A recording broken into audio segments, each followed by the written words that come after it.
So, where to begin? The beginning. Well, let's not go that far back. But the one thing that really comes through, and this is something of a cliche, because every actor who has played Jesus for years now has said that they want to bring out the human elements in the character. But this season, this series, and this season really goes for it. The humanization of Jesus. When the series begins, Jesus is like a very, very common thing is to sort of keep Jesus off screen, or he's objectified. He's over there. You look at him. Yeah. You don't see his face. You might see his face, but he's you don't identify with him. Yeah. And The Chosen kind of begins with that, with the first episode or two where Jesus sort of pops up in the final scene. Yeah. And you get to, by the time you get to season 4, certainly, but even earlier, your character is much more of a character like a typical movie character who we see him go through these emotional peaks and lows, and we also even get a dream sequence in season 4. So like it's almost like we're getting into the mind of Jesus. So what was it like, sort of exploring Jesus from that angle, getting that close to him as a human figure? I mean, if you believe he is who he said he was, I mean, he experienced, even as the Son of God, the fullness of humanity. That is our connection point to him. Yeah. That is our ability to relate to him, and his ability to empathize and show us that he knows exactly what it's like to be human, because he was fully human.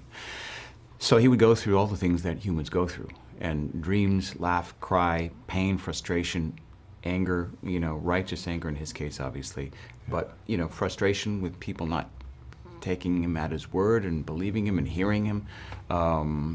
He must have dreamt, he must have done all those things that we do.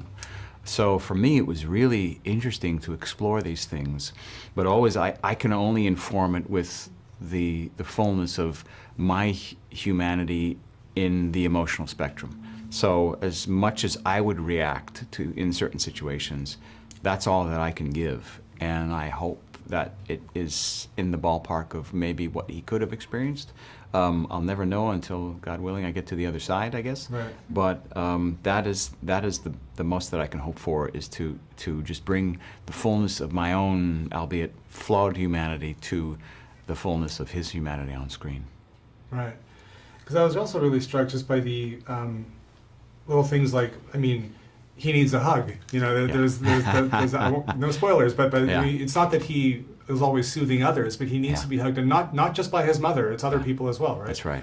And like, how did you approach scenes like the one at Lazarus's tomb, where the text says Jesus wept, and in films like The Greatest Story Ever Told, it's a very nice, dignified tear down the cheek. Yeah. But in your case, I mean, I think is it safe to say you sob? Sure. Like your character just breaks down. And that's not a side of Jesus that a lot of people expect.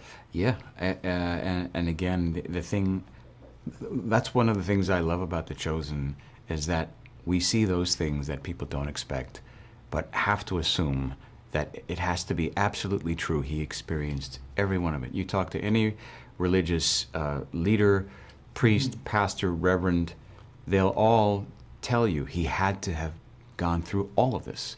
It's all correct. Now, the order and the circumstances, obviously we're speculating because we don't know. But he had to have gone through all of that. He had to have gone through that when his own foster father, Joseph, died. When, like when we start, and in season 4, when we see the weight of what's to happen, when we see the weight of what's coming, what's going to happen to him, maybe hit him on a psychological level, coupled with the fact that one of his closest friends is physically dead. Knowing what he knows, I mean, he still experiences loss, sadness, pain. So I think it's right. I think it's only right to show that, because it does remind people that this was a fully human man, while being completely and fully divine, that went through these experiences, and because of that, we now have an ally in him. We have somebody that is our representative for eternity. Right. Okay. Well, thank you very much. That appears to be it. Is that the end? Excuse me, I just got. Okay. Is that it? Okay.